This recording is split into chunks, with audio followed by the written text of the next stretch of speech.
ओम शांति आजिर एही आध्यात्मिक आलोचनाकू स्वागत। ओम शांति। आजी आमे माने नवेम्बर 3, 2025 रो जो ब्रह्मकुमारी दैनिक मुरली अछि ताकू नै टिके गभीर भावे कथा हेबा। हाँ निश्चय। एहाकू पूरा बुझिवा पई आम सह शेष जाय रुहंतु। आउ हाँ एमिति ज्ञानपूर्ण कथा पई आउ दैनिक मुरली पई आम चैनल को सब्सक्राइब करने को भूलिबेनी। तेबे आजी आमर मूल लक्ष्य कौन ए जो मुरली तार सार कथाटा को आहुरी भल कि बुझिबा माने आध्यात्मिक पवित्रता कौन आउ सेथिरे आम परम पितांक भूमिका कौन आउ केमिति से परिवर्तनर रास्ता आमे पाइबा। ठीक तेबे चलंतु आउ देरी न करी सीधा एही ज्ञान भितर को जीवा। हाँ चलंतु आसंतु सेई मुख्य लाइन रु आरंभ करिबा जहाँ मुरली रे अछि मधुर संतानगण पिता तुममानंकर चरित्र सुधारिबाकू एवं दुनियाकू निर्विकारी करिबाकू आसिछंती आउ से कहुछंती तुमे माने भाई भाई तेणु तुममानंकर दृष्टि बहुत शुद्ध हेबा उचित। एठी जो भाई भाई आउ शुद्ध दृष्टि कथा अछि एटा बड़ गभीर लागुछि ना कोन? निश्चित भावरे एटा खाली गोटे साधारण नीति कथा नुहे बुझले एटा गोटे बहुत बड़ परिवर्तनर इशारा दउछि। माने वर्तमान दुनिया जहाकू आमे तमो प्रधान कहुचे जोटा अंधारिया अपवित्र सेठू गोटे पूरा सतो प्रधान माने पूरा पवित्र दैवी दुनिया को जीवार एटा हेउची मूल दुआ। आउ सबुठु बड़ कथा मुरली साफा सफा कहुची जे ए काम केवल आउ केवल परमपिता परमात्मा शिव ही करि परिबे। अच्छा तांको भूमिका एकदम यूनिक कारण से तो पतित पावन समस्तंको पवित्र करंती से। ताले ए जो परिवर्तनर यात्रा एहरे प्रथम स्टेप कौन? मुरली कहुची सबुठु आग आल्फा माने परम पितांकु ठीक भावरे चिन्हिबा। एटा एते मूल कथा काहेंगी आउ मुरली काहेंगी बारंबार गीतार भगवान श्रीकृष्ण नुहंती निराकार शिव बोली कहुची एहा पछरे कौन कारण? बहुत भल प्रश्न पचारिले। देखंतु आमे जो भी ज्ञान नौछे तार सोर्सटा ठीक अछि कि नहीं सेटा दानिबा निहाती दरकार ना। हाँ ठीक। मुरली एइथिबाई जोर दउची कारण जदि आमे मूलकू ही भूल बुझिबा ताहले पूरा ज्ञानर बेसटा ही दुर्बल होई जिवो।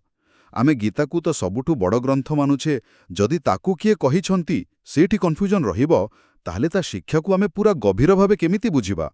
हाँ मुरली अनुसारे शिव होउछंती सत्य से होउछंती ज्ञानर सागर से ही परम पिता। तांकू जदि आमे ठीक भावे चिन्हिबा तेबे जाई तांकोटू मिलुथिबा ज्ञानकू आमे पूरा विश्वास रे नहीं पारिबा। एटा गोटे कौन कंती नाविगेशन सिस्टम बड़ी जदि स्टार्ट पॉइंट ही भूल हैला तेबे डेस्टिनेशन रे पहुंचीबा कष्ट। अच्छा बुझिली। तेणु आल्फा को माने पितांकू प्रथमे आउ सठिक भावे जानिबाटा होउची ए ज्ञान मार्गर फर्स्ट एंड कंपलसरी स्टेप। हाँ एटा वास्तविक रे बहुत गुरुत्वपूर्ण कथा। एबे आसंतु पवित्रता चरित्र आउ ताकू पाइबार बाट विषय कथा हेबा। मुरली रे गोटे मजा कथा अछि गोटे पटे कुहा जाउछि पिलामानंकु बेफिकार बादशाह हबाको माने कोनोसी चिंता न रखिबाको। हाँ किंतु पुणी कुहा जाउछि गोटे मुख्य चिंता रहइबा दरकार आउ से चिंताटा हिला केमती अपवित्ररु पवित्र हेबा आउ आगुकु जो दंड मिलिबो सेथुरु बंचिबा। तेबे ए जो बेफिकार आउ चिंता ए दीटा एका संगे केमती हबो? देखंतु एठी जो चिंता कुहा जाउची तार माने साधारण दुनियार टेंशन की भय नुहे। एटा हैला गोटे सचेतनता गोटे अवेयरनेस गोटे लक्ष्य पाई ध्यान।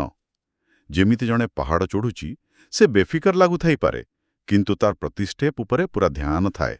अच्छा सेमिति आमे आध्यात्मिक यात्री बाहर चिंतार मुक्त किंतु निज भितरर शुद्धता पाई पूरा अलर्ट।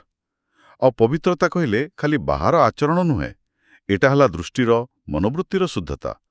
जितेबेले आमे निजकू आ अन्यकू आत्मा भावरे देखिबा माने समस्ते गोटिए पितांकर संतान सेतेबेले आपे आपे दृष्टिटा भाई और भौणी रहिजिवो। सेठी आउ कोनोसी भूल दृष्टि क्रिमिनल दृष्टि रहिबोनी। एई अभ्यासटा ही आगामी 21 जन्म पाई आमर देवी चरित्रर फाउंडेशन पकेइबो जहाकी एबेकार ए बिकारी दुनियार पूरा उल्टा। ताहेले ए पवित्रता आडुकु जीवा पई प्रकृत बाटटा कोन मेथडटा कोन? मुरली गोटिए मुख्य फर्मुला दउछि निजकू आत्मा भाबी पितांकु स्मरण कर। एहाकू मन मना भव कुहा जाउछि। एई जो स्मरण प्रोसेस एटा केमती काम करे केमती हमको शुद्ध आउ शक्तिशाली करे? एटाकू ଖାଲି ଗୋଟା ମନ୍ତ୍ର ଜପିବା ଭଳି ଭାବିଲେ ଭୁଲ ହେବ। ଏଇଟା ଗୋଟେ ଗଭୀର ଇଣ୍ଟରନାଲ ଜର୍ଣ୍ଣି, ଯାହାକୁ ସ୍ମରଣ ଯାତ୍ରା ବା ରିମେମ୍ବ୍ରେନ୍ସ ଜର୍ଣ୍ଣି କୁହାଯାଇପାରେ। ଯେତେବେଳେ ଆମେ ନିଜର ପ୍ରକୃତ ସ୍ୱରୂପ ମାନେ ଆତ୍ମା ଆଉ ପରମପିତାଙ୍କ ସ୍ୱରୂପ ଉପରେ ମନକୁ କନସେଣ୍ଟ୍ରେଟ୍ କରୁ, ହଁ ସେତେବେଳେ ଆତ୍ମା ଡାଇରେକ୍ଟଲି ଶକ୍ତିର ସୋର୍ସ ମାନେ ପରମାତ୍ମାଙ୍କ ସହିତ କନେକ୍ଟ ହୁଏ। ଏଇ କନେକ୍ସନ ଦ୍ୱାରା ଆତ୍ମାରେ ଯୋଉ ନେଗେଟିଭ ସଂସ୍କାର, ଯୋଉ ବିକର୍ମ ଜମା ହେଇଛି, ସେଗୁଡ଼ା ଧୀରେ ଧୀରେ ଜଳିଯାଏ। ଆଚ୍ଛା ଆଉ ଆତ୍ମା ପବିତ୍ର ଆଉ ପାୱାରଫୁଲ ହେବାକୁ ଲାଗେ। ହଁ, ଏ କଥା ଠିକ୍ ଯେ ଏ ଯାତ୍ରାରେ ମାୟା ବାଧା ଦିଏ। ମାନେ ଆମର ପୁରୁଣା ଦେହ ଅଭିମାନ, 5 ବିକାର ଏସବୁ ଡିଷ୍ଟର୍ବ କରନ୍ତି। ହଁ କିନ୍ତୁ ରେଗୁଲାର ପ୍ରାକ୍ଟିସ ଦ୍ୱାରା ଏ ସ୍ମରଣରେ ଷ୍ଟେବିଲିଟି ଆସେ, ଆଉ ସେଥିରୁ ମିଳେ ଅପାର ଶାନ୍ତି, ଶକ୍ତି ଆଉ ସ୍ଥିରତା। ଏମିତି ଅବସ୍ଥାରେ ପହଞ୍ଚିଥିବା ଆତ୍ମା ହିଁ ଭବିଷ୍ୟତରେ ଦୁନିଆର ମାଲିକ ହେବାର ଯୋଗ୍ୟତା ପାଏ। ଆଉ ମୁରଲୀରେ ଯୋଉ ପ୍ରେମର ଅସୁର କଥା ଅଛି, ସେଇଟା ହେଉଛି ସେଇ ଡିପ୍ ରିମେମ୍ବ୍ରେନ୍ସର ଅନୁଭୂତି। ଯେତେବେଳେ ଆତ୍ମା ପରମାତ୍ମାଙ୍କ ପ୍ରେମରେ ଏତେ ବୁଡ଼ିଯାଏ ଯେ ଆଖିରୁ ଲୁହ ଆସିଯାଏ, ସେଇଟା ୱିକନେସ୍ର ନୁହେଁ, ସେଇଟା ଗଭୀର କନେକ୍ସନ ଆଉ ବିଜୟର ନିଶାନୀ। ବାଃ, ବହୁତ ଗଭୀର କଥା ଏଇଟା। ଏବେ ଆସନ୍ତୁ ତୃତୀୟ ପଏଣ୍ଟକୁ, ସୃଷ୍ଟିଚକ୍ର, ଭୂମିକା ଆଉ ଏହି ଜ୍ଞାନ। ମୁରଲୀ 84 ଜନ୍ମର ଗୋଟେ ସାଇକେଲ ବିଷୟରେ କହୁଛି। ଏଇ ଯୋଉ ରହସ୍ୟମୟ ଜ୍ଞାନ, ପିତା ଏହାକୁ କେମିତି ଆଉ କାହା ଜରିଆରେ ଦଉଛନ୍ତି? ଏଥିରେ ପ୍ରଜାପିତା ବ୍ରହ୍ମାଙ୍କର ରୋଲ୍ କ'ଣ? ହଁ, ଏଇ 84 ଜନ୍ମ ଚକ୍ରର ଜ୍ଞାନ ବହୁତ ଗୁପ୍ତ। ପରମପିତା ଶିବ ଏଇ ଜ୍ଞାନକୁ ପ୍ରଜାପିତା ବ୍ରହ୍ମାଙ୍କ ଶରୀର ଦ୍ୱାରା ହିଁ ପ୍ରକାଶ କରୁଛନ୍ତି। ବ୍ରହ୍ମା ହେଉଛନ୍ତି ସେ ମଣିଷ ଆତ୍ମା ଯିଏ ନିଜର ବହୁତ ଜନ୍ମର ଶେଷ ଜନ୍ମରେ ଥାଆନ୍ତି, ଆଉ ପରମାତ୍ମା ତାଙ୍କ ଶରୀରକୁ ମିଡିୟମ କରି ଏଇ ଜ୍ଞାନ ଦିଅନ୍ତି। ଓହୋ ଏଇ ଜ୍ଞାନ ଦ୍ୱାରା ଆମେ ଜାଣିପାରୁଛେ ଯେ ଆମେ ପ୍ରକୃତରେ କିଏ, କୋଉଠୁ ଆସିଛେ, ଆମର 84 ଜନ୍ମର ଯାତ୍ରା କେମିତି ଥିଲା, ଆଉ ଏବେ ଆମେ କୋଉଠି ଅଛୁ। ଏଇଟା ଆମକୁ ଆମର ପୁରା ପରିଚୟ ଦିଏ, ଆଦି ମଧ୍ୟ ଅନ୍ତ ସବୁ। ଏହି ଜ୍ଞାନକୁ ବୁଝିଲେ ଆଉ ଧାରଣ କଲେ ଯାଇ ପ୍ରକୃତ ପରିବର୍ତ୍ତନ ଆସେ। କେମିତି? ଆମେ ନିଜକୁ ଶରୀର ନୁହେଁ ଆତ୍ମା ବୋଲି ବୁଝୁ। ସେଇଟା ଆମକୁ ଶୂଦ୍ର ସ୍ତରରୁ ମାନେ ଦେହ ଅଭିମାନୀ ସ୍ତରରୁ ଉଠେଇକି ବ୍ରାହ୍ମଣ ସ୍ତରକୁ ନେଇ ଆସେ, ମାନେ ଆତ୍ମ ଅଭିମାନୀ ଜ୍ଞାନୀ ସ୍ତରକୁ।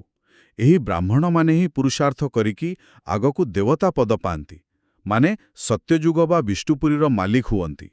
ଯୋଉମାନେ ଏଇ ପୁରା ସୃଷ୍ଟିଚକ୍ରର ଜ୍ଞାନକୁ ବୁଦ୍ଧିରେ ରଖି ସବୁବେଳେ ମନେ ପକାନ୍ତି, ତାଙ୍କୁ ହିଁ ସ୍ୱଦର୍ଶନ ଚକ୍ରଧାରୀ କୁହାଯାଏ। ଏଇଟା କିଛି ଅସ୍ତ୍ର ନୁହେଁ, ଏଇଟା ହେଲା ସେଲ୍ଫ ରିଏଲାଇଜେସନ ଆଉ ୱାର୍ଲ୍ଡ ଡ୍ରାମା ରିଏଲାଇଜେସନର ସିମ୍ବଲ, ଯାହା ଖାଲି ଏଇ ସଙ୍ଗମ ଯୁଗରେ ହିଁ ମିଳେ। ଏଠି ଗୋଟେ କମ୍ପାରିଜନ୍ ବି କରାଯାଇଛି ନା, ଯେମିତି ଅନ୍ୟ ଧର୍ମର ସଂସ୍ଥାପକମାନେ ଆସନ୍ତି, ନିଜ ନିଜ ଧର୍ମ ସ୍ଥାପନ କରନ୍ତି। ହଁ, କିନ୍ତୁ ପରମପିତା ଶିବ କେବଳ ଗୋଟେ ଧର୍ମ ସ୍ଥାପନ କରନ୍ତି ନାହିଁ, ବରଂ ସେ ସବୁ ଆତ୍ମାଙ୍କୁ ଦୁଃଖରୁ ମୁକ୍ତ କରି ଶାନ୍ତିଧାମ, ସୁଖଧାମ ନେଇଯିବାର ବାଟ ଦେଖାନ୍ତି। ସେ ସମସ୍ତଙ୍କର ମୁକ୍ତିଦାତା, ମାର୍ଗଦର୍ଶକ। ଏକ୍ଜାକ୍ଟ ଠିକ୍। ସେଥିପାଇଁ ତ ତାଙ୍କ ପତିତ ପାବନ କୁହାଯାଏ। ସେ ସମସ୍ତଙ୍କୁ ପବିତ୍ର କରନ୍ତି, ଖାଲି ଗୋଟେ ଗ୍ରୁପ କି ଗୋଟେ ଧର୍ମର ଲୋକଙ୍କୁ ନୁହେଁ। ଆଉ ଏ ଯୋଉ ଜ୍ଞାନ ସେ ଦଉଛନ୍ତି, ଏହାର ଭ୍ୟାଲ୍ୟୁ କଳ୍ପନା କରିହେବନି। ମୁରଲୀ ଏହାକୁ ରତ୍ନ ବୋଲି କହୁଛି। ରତ୍ନ? ଯେମିତି ସାଧାରଣ ପଥର ଆଉ ରତ୍ନ ଭିତରେ ଯେତେ ଫରକ, ସେମିତି ସାଂସାରିକ ଜ୍ଞାନ ଆଉ ଇଏ ଆଧ୍ୟାତ୍ମିକ ଜ୍ଞାନ ଭିତରେ ସେତିକି ଫରକ। ଏଇ ଜ୍ଞାନ ରତ୍ନକୁ ଧାରଣ କଲେ ଜଣେ ପଦ୍ମାପଦମ ଭାଗ୍ୟଶାଳୀ ହେଇଯାଏ, ମାନେ କୋଟି କୋଟି ଗୁଣ ଭାଗ୍ୟବାନ। ଆଚ୍ଛା। କାରଣ ଏଇଟା ସାଧାରଣ ମଣିଷକୁ ଦେବତା ଲେଭେଲ ଯାଏଁ ପହଞ୍ଚେଇ ଦେଇପାରେ। ଯୋଉମାନେ ଏକଦମ ଆଧ୍ୟାତ୍ମିକ ଭାବେ ଭିକାରୀ ପଡ଼ିଥିଲେ, ସେମାନେ ଏଇ ଜ୍ଞାନ ବଳରେ ଭବିଷ୍ୟତର ରାଜକୁମାର ହେବାର ସୌଭାଗ୍ୟ ପାଆନ୍ତି। ଏଇଟା ହିଁ ଏ ଜ୍ଞାନର ଯାଦୁ। ଏତେ ମୂଲ୍ୟବାନ ଜ୍ଞାନ, ତେବେ ଏହାକୁ ଅନ୍ୟମାନଙ୍କ ସହ ସେୟାର କରିବା ପାଇଁ ମୁରଲୀ କିଛି ପ୍ରାକ୍ଟିକାଲ ଟିପ୍ସ ଦେଇଛନ୍ତି।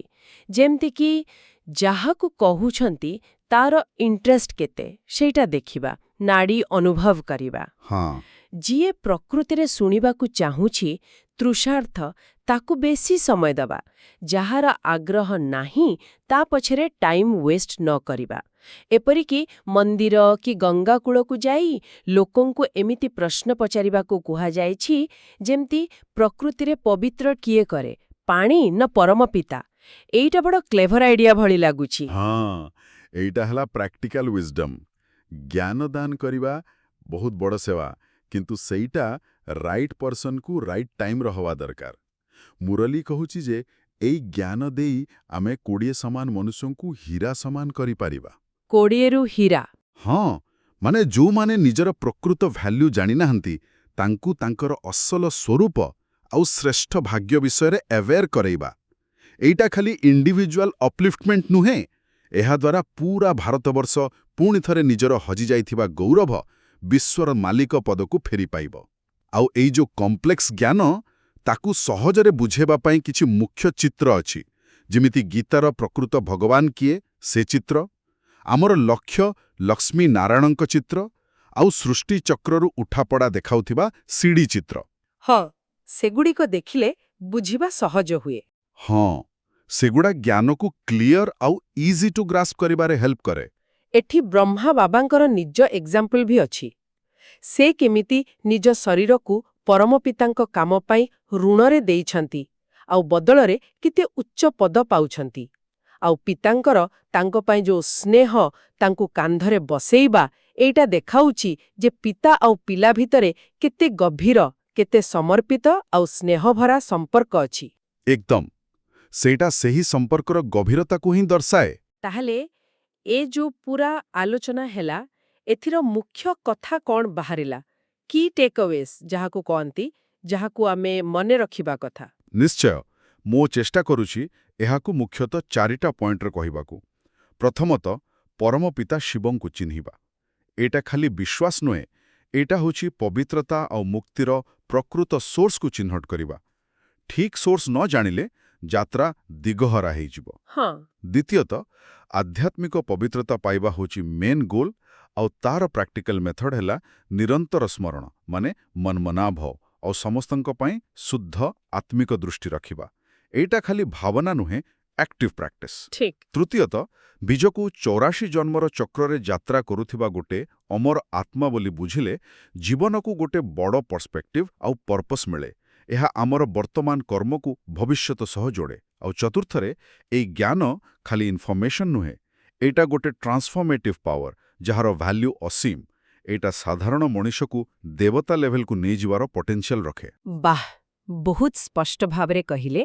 ଏବେ ଏଇ ଜ୍ଞାନକୁ ନିଜର ଜୀବନରେ ଇମ୍ପ୍ଲିମେଣ୍ଟ କରିବା ପାଇଁ, ମାନେ ଧାରଣା ପାଇଁ ମୁରଲୀ କିଛି ସ୍ପେସିଫିକ୍ ପଏଣ୍ଟ ଦେଇଛି। ଯେମିତିକି ପିତାଙ୍କୁ ଏତେ ଭଲ ପାଇ ସ୍ମରଣ କରିବା ଯେ ଆଖିରୁ ପ୍ରେମର ଲୁହ ଆସିଯାଉ, ନିଜର ମୂଲ୍ୟବାନ ସମୟକୁ ଜମା ୱେଷ୍ଟ ନ କରି ସବୁବେଳେ ଭଲ କାମରେ ଲଗେଇବା, ହଁ, ବାହାର ଦୁନିଆର ଆଟ୍ରାକ୍ସନରୁ ମନକୁ ହଟେଇକି ଅନ୍ତର୍ମୁଖୀ ହେବା, ନିଜ ଭିତରକୁ ଦେଖିବା। ସବୁବେଳେ ମୂଳ କଥା ଆଲଫା, ମାନେ ପିତାଙ୍କର ଠିକ୍ ପରିଚୟ ଉପରେ ଫର୍ମ ରହିବା। ଆଉ ସବୁଠୁ ଇମ୍ପର୍ଟାଣ୍ଟ, ଏମିତି କିଛି କାମ ନ କରିବା ଯାହା ପାଇଁ ଆଗକୁ ପନିଶମେଣ୍ଟ ମିଳିବ, ମାନେ ନିଜ କର୍ମ ବିଷୟରେ ପୁରା କନସିୟସ୍ ରହିବା। ଠିକ୍ ଅଛି। ଆଜିର ମୁରଲୀର ଯୋଉ ଆଶୀର୍ବାଦ ଅଛି, ସେଟା ବି ବହୁତ ସୁନ୍ଦର। ତୁମେ ନିରନ୍ତର ଆଧ୍ୟାତ୍ମିକ ତୀର୍ଥଯାତ୍ରୀ ହେବାର ସ୍ମୃତିରେ ରହି ସଦା ପରେ ନିଆରା, ନିର୍ଲିପ୍ତ ଓ ମୋହମୁକ୍ତ ରୁହ। ଏହାର ମାନେ ବୋଧେ ଏଇଆ ଯେ ଯେତେବେଳେ ଆମେ ନିଜକୁ ସବୁବେଳେ ପିତାଙ୍କର ସ୍ମରଣ ଯାତ୍ରାରେ ଥିବା ଜଣେ ଯାତ୍ରୀ ବୋଲି ଭାବିବା, ହଁ, ସେତେବେଳେ ଦୁନିଆର ଯୋଉ ବନ୍ଧନ, ଆଟାଚମେଣ୍ଟ, ମୋହ, ସେଗୁଡ଼ା ଆପେ ଆପେ କମିଯିବା, ଆଉ ଆମେ ସହଜରେ ଡିଟାଚ୍ଡ ରହିପାରିବା। ଏକଦମ। ଆଉ ସ୍ଲୋଗାନଟାକୁ ଦେଖନ୍ତୁ, ନିରନ୍ତର ଏହି ଗୀତ ଗାଉଥାଅ, ୱାହ ବାବା, ୱାହ ମୋ ଭାଗ୍ୟ ଏବଂ ୱାହ ମଧୁର ପରିବାର। ଏଇଟା ଖାଲି ଶବ୍ଦ ନୁହେଁ, ଏଇଟା ଗୋଟେ ଫିଲିଂ। ଏଇଟା ଆମ ଭିତରେ ବାବାଙ୍କ ପାଇଁ, ନିଜର ଏତେ ବଡ଼ ଭାଗ୍ୟ ପାଇଁ, ଆଉ ଏଇ ଯୋଉ ୟୁନିକ୍ ଆଧ୍ୟାତ୍ମିକ ପରିବାର ମିଳିଛି ତା ପାଇଁ ଗୋଟେ ଗଭୀର ଗ୍ରାଟିଚ୍ୟୁଡ୍, ଖୁସି ଆଉ ଆଶ୍ଚର୍ଯ୍ୟର ଭାବନା ଜଗାଏ। ହଁ, ସତରେ। ଏଇଟା ଗୋଟେ ପଜିଟିଭ୍ ଆଟିଟ୍ୟୁଡ୍ ବନେଇ ରଖିବାର ବହୁତ ବଡ଼ ଚାବି। ମୁରଲୀର ଶେଷରେ ଯୋଉ ଅବ୍ୟକ୍ତ ସଙ୍କେତ ଅଛି, ସେଇଟା ବି ଧ୍ୟାନ ଦେବା କଥା। ଅଶରୀରୀ ସ୍ଥିତିର ଅଭ୍ୟାସ ବଢ଼ାଅ, ମାନେ ଆତ୍ମିକ ଷ୍ଟେଜରେ ଦେହର ବନ୍ଧନରୁ ମୁକ୍ତ ହେଇ ରହିବା ପାଇଁ ଆହୁରି ଗଭୀର ପ୍ରାକ୍ଟିସ୍ କରିବା। ଏସବୁକୁ ଦେଖିଲେ ଗୋଟେ କଥା ମନକୁ ଆସୁଛି। ମୁରଲୀ ପରମପିତାଙ୍କର କରୁଣା, ତାଙ୍କ କାମ, ତାଙ୍କ ଜ୍ଞାନର ମହତ୍ତ୍ୱ ବିଷୟରେ ବହୁତ କହୁଛି। କିନ୍ତୁ ତା ସାଙ୍ଗେ ସାଙ୍ଗେ ଏହା ବାରମ୍ବାର ଆମ ନିଜ ରୋଲକୁ ବି ମନେ ପକାଇ ଦେଉଛି। ସ୍ମରଣ କରିବା, ଏଫର୍ଟ କରିବା, ନିଜକୁ ବଦଳେଇବା, ଜ୍ଞାନକୁ ଧାରଣ କରିବା, ସେବା କରିବା। ହଁ, ଆମକୁ ବି ତ କରିବାକୁ ପଡ଼ିବ। ନିଶ୍ଚୟ। ଏସବୁ ପାଇଁ ଆମ ନିଜର ପର୍ସନାଲ କଣ୍ଟିନ୍ୟୁଅସ୍ ଏଫର୍ଟ ଦରକାର। ତେଣୁ ଶେଷରେ ଗୋଟେ ପ୍ରଶ୍ନ ରହିଯାଉଛି ଭାବିବା ପାଇଁ। ସେ ଯୋଉ ଦିବ୍ୟ ପବିତ୍ରତା ଓ ଶ୍ରେଷ୍ଠ ପଦ ସେ ଆଳୁକୁ ଯିବା ପାଇଁ ଆଜି ଆମେ ନିଜ ଲେଭେଲରେ କୋଉ ଗୋଟିଏ ଛୋଟ କିନ୍ତୁ ସ୍ପେସିଫିକ୍ ଷ୍ଟେପ୍ ନେଇପାରିବା। ବାସ୍ତବିକ ଏଇଟା ସମସ୍ତଙ୍କ ପାଇଁ ଏକ ବ୍ୟକ୍ତିଗତ ଚିନ୍ତନର ବିଷୟ। ଏହି ଗଭୀର ପ୍ରଶ୍ନ ସହିତ ଆଜିର ମୁରଲୀ ଉପରେ ଆଧାରିତ ଆମର ଏହି ଆଲୋଚନାକୁ ଏଇଠି ଶେଷ କରୁଛୁ। ଆଶା କରୁଛୁ ଏହି ଯୋଉ କଥାବାର୍ତ୍ତା ହେଲା ଏହା ଆପଣମାନଙ୍କର ଆଧ୍ୟାତ୍ମିକ ଯାତ୍ରାରେ କିଛି ନୂଆ ଦିଗ ଦେଖେଇଥିବ। ଆପଣଙ୍କୁ କେମିତି ଲାଗିଲା ଏ ଆଲୋଚନା? ଆପଣଙ୍କ ମନରେ କ'ଣ ଭାବନା ଆସିଲା ଦୟାକରି ଆମକୁ କମେଣ୍ଟରେ ଜଣାନ୍ତୁ। ଆଉ ହଁ, ଏହି ଶାନ୍ତିର ଭାଇବ୍ରେସନ୍ ସହ ନିଜ କନେକ୍ସନ୍ ଦେଖାଇବା ପାଇଁ ତଳେ କମେଣ୍ଟ ବକ୍ସରେ ଓମ୍ ଶାନ୍ତି ନିଶ୍ଚୟ ଲେଖନ୍ତୁ। ହଁ, ନିଶ୍ଚୟ ଲେଖନ୍ତୁ। ଏହି ଜ୍ଞାନର ଶାନ୍ତି ଆଉ ଖୁସିକୁ ଅନ୍ୟମାନଙ୍କ ପାଖରେ ପହଞ୍ଚାଇବା ପାଇଁ ଆଉ ବାବାଙ୍କର ଆଶୀର୍ବାଦ ପାଇବା ପାଇଁ ଏହି ଆଲୋଚନାକୁ ନିଜ ସାଙ୍ଗସାଥୀ ଆଉ ପରିବାର ଲୋକଙ୍କ ସହ ସେୟାର କରିବାକୁ ଭୁଲିବେନି। ଆଉ ମନେ ରଖିଥିବେ, ପ୍ରତିଦିନ ଏମିତି ମୁରଲୀର ଗଭୀର ଆଲୋଚନା ପାଇବା ପାଇଁ ଆମ ଚ୍ୟାନେଲକୁ ସବସ୍କ୍ରାଇବ୍ କରିନିଅନ୍ତୁ। ହଁ, ଓମ୍ ଶାନ୍ତି। ଓମ୍ ଶାନ୍ତି। ଆପଣ ଶୁଣୁଛନ୍ତି ରେଡିଓ ତୋଷାଳୀ, ଆମ ମାଟିର ସ୍ୱର।